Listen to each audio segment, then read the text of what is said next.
Hello friends, मैं हूं आपकी फिजियोथेरेपिस्ट गीता अरोड़ा। आज मैं आपके लिए लेकर आई हूं sciatica। sciatica जो है आपके sciatic नर्व के कंप्रेशन की वजह से हो जाता है। sciatic नर्व की रूट वैल्यू क्या रहती है? L4, L5, S1, S2, S3। ये आपकी वर्टिब्रा से क्रॉस होने के बाद ये आपके ग्लूटियल रीजन में जाती है पीछे की तरफ। उसके बाद ये नी के पीछे सप्लाई करती है, देन ये आपके काफ मसल्स में पीछे की तरफ सप्लाई करने के बाद ये आपके एंकल रीजन में भी पीछे की तरफ सप्लाई करती है। तो मेनली जो आपकी sciatica नर्व है डेट इज लार्जेस्ट नर्व और ये आपके पोस्टीरियर कंपार्टमेंट में सप्लाई करती है। और इसमें क्या रहता है, इसके कॉजेज तो 4 to 5 इसके कॉजेज होते हैं। First is herniated disc, second जो आपका रहता है डेट इज स्पॉन्डाइलोलिस्थेसिस की वजह से भी ये हो जाता है। थर्ड जो है आपका ये पेरिफॉर्मिस मसल सिंड्रोम की वजह से भी हो जाता है। और फोर्थ आपका है जो फेसिड ज्वाइंट आर्थोपैथी की वजह से भी हो जाता है। तो आज की वीडियो में मैं आपको डिस्कस करूंगी डेट इज हर्निएटेड डिस्क। मैं आपको बताना चाहती हूँ कि हर्निएटेड डिस्क होता क्या है। आपका ये हर्निएटेड डिस्क में क्या रहता है, आपका ये जो न्यूक्लियस पल्पोसा है ये आपके वर्टिब्रा का स्ट्रक्चर है। वर्टिब्रा में अंदर की तरफ आपका रहेगा डेट इज न्यूक्लियस पल्पोसस। आपकी इसकी आउटर कवरिंग रहती है डेट इज डिस्क एनुलस। और आपकी इन वर्टिब्रा से जो आपके साइड में आपकी क्रॉस करती है डेट इज स्पाइनल नर्व।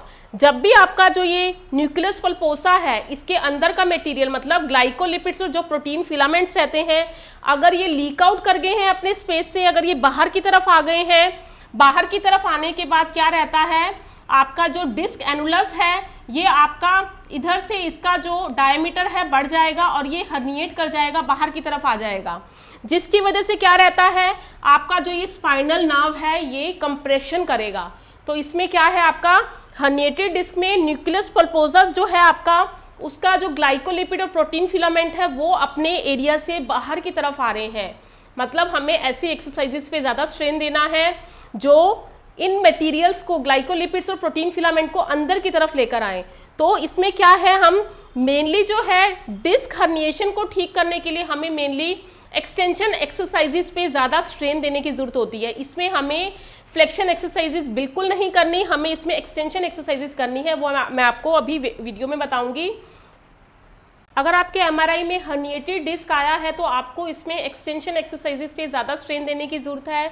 और इसके रिस्क फैक्टर देखिए क्या क्या है, किन पेशेंट में ज़्यादा देखने को मिलता है, डेट इज ट्रक ड्राइवर और आपके जितने भी कारपेंटर्स हैं उसमें भी ये ज़्यादा देखने को मिलता है। प्रेगनेंसी में भी लिगामेंटम फ्लेवर की हाइपरलेक्सिटी की वजह से ये देखने को मिल जाता है। और ये डायबिटिक पेशेंट में भी मेनली देखने को मिलता है। आप इसके प्रिवेंशन में देखिए क्या क्या कर सकते हैं। प्रिवेंशन में आपको अपनी कोर मसल्स और आपकी बैक मसल्स में बैलेंस बिठाना बहुत ज़रूरी है। आपको टाइम टू टाइम अपनी कोर मसल्स और आपकी एक्सटेंसर और फ्लेक्सर्स मसल को स्ट्रेंथन करने की बहुत ज़्यादा ज़रूरत रहती है। और आपकी जो जितने भी मसल्स हैं लोअर लिम्ब की, आपकी हैम्स, काफ, आपको इनकी स्ट्रेचिंग भी डे टू डे एक्टिविटीज़ में करनी चाहिए और आपको अपना एक्टिव लाइफस्टाइल मेंटेन करना चाहिए।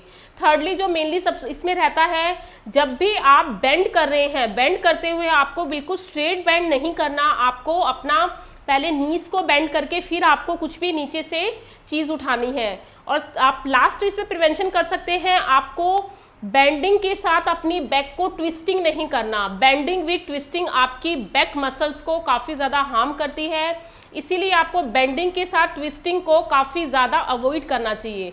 तो हर्निएटेड डिस्क की क्या एक्सरसाइजेज हैं, प्लीज़ ये मेरा वीडियो आप लास्ट तक देखिए। अगर आपका एमआरआई में डिस्क हर्निएशन की वजह से आपका sciatica है तो फर्स्ट आपकी एक्सटेंशन एक्सरसाइज रहती है जो सबसे इजी है। इसमें आपको अपनी कमर के साइड में हाथ लगाना है, फिर आपको कमर को पीछे की तरफ बेंड करना है। इसमें आपको 5 सेकंड के लिए होल्ड करना है, देन रिलैक्स करना है। ये चीज़ आप हमेशा ध्यान रखिए, जब भी आप ये एक्सरसाइज कर रहे हैं आपको अपनी कमर को पीछे की तरफ लेकर जाना है, आपको अपने पेल्विस को पीछे की तरफ नहीं लेके जाना। तो इसमें क्या है, आपको 5 सेकंड के लिए होल्ड करने पर आपको सुबह भी ये 5 बारी करना है, रात को भी 5 बारी करना है। आप ये एक्सरसाइज करते हुए ध्यान रखिए।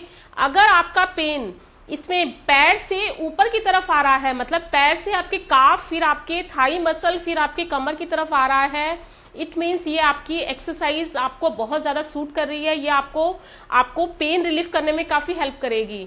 अगर ये एक्सरसाइज करते हुए आपका पेन कमर से, थाई के बाद आपके काफ मसल्स के बाद आपके एंकल की तरफ आ रहा है, इट मीन्स आपको ये एक्सरसाइज सूट नहीं कर रही, आपको ये एक्सरसाइज नहीं करनी। हर्निएशन में सेकंड जो आपकी एक्सरसाइज है that is also extension exercise. इसमें आपको देखना है कि आप इसको कितना रेंज में कितना कर पाते हैं। स्टार्टिंग में आपको जो ट्राई करना है, आपको पिलो लगाना है आगे और बिल्कुल आपको हाथों का सपोर्ट लेके बिल्कुल आपको थोड़ा सा ऊपर की तरफ जाना है।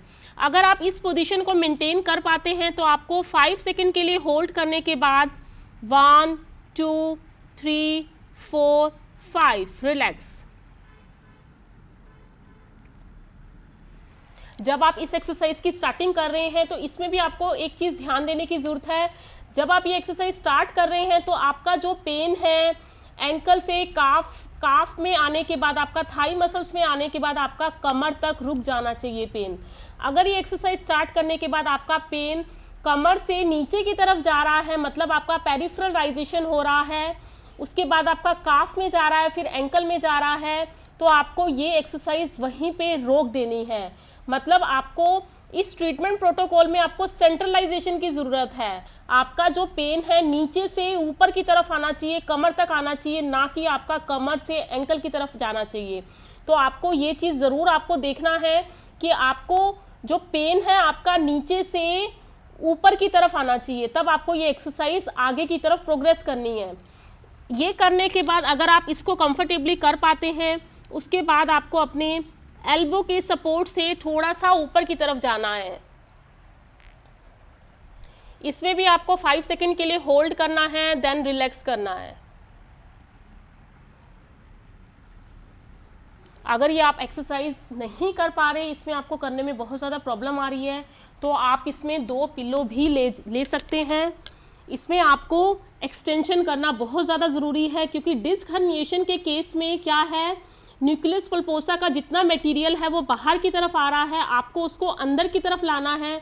अंदर की तरफ लाने के लिए आपको एक्सटेंशन करना पड़ेगा, जिससे आपका जो न्यूक्लियस पल्पोसा जो बाहर की तरफ आ रहा है एनुलस फाइब्रोसिस की तरफ, उसका मटेरियल अंदर की तरफ जाएगा और धीरे धीरे आपका जो डिस्क हर्निएशन का जो कोज है वो धीरे धीरे ख़त्म हो जाएगा।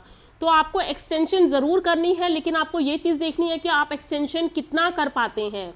उसमें आपको क्या है, कुछ पेशेंट को एक्सटेंशन करना ही पॉसिबल नहीं रहता, तो वो पेशेंट जो है अपने नीज के नीचे भी पिलो लगा सकते हैं।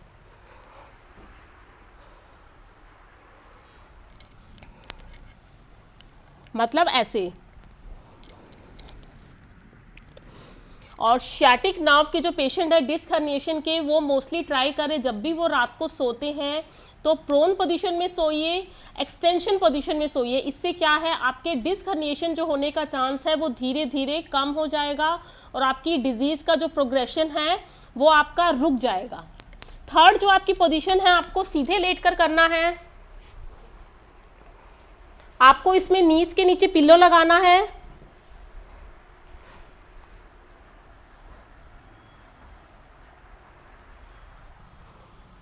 और इसमें भी आपको एक्सटेंशन मेंटेन करना है। इसमें भी आपका जो डिस्क हर्निएशन का जो आपका मटेरियल है वो बाहर की तरफ आ रहा है, उसमें वो क्या करेगा, प्रिवेंट करेगा बाहर की तरफ आने में, और आपका डिस्क हर्निएशन जो बढ़ रहा है वो भी कम हो जाएगा। इसमें भी आपको 5 सेकंड के लिए होल्ड करना है, देन रिलैक्स करना है।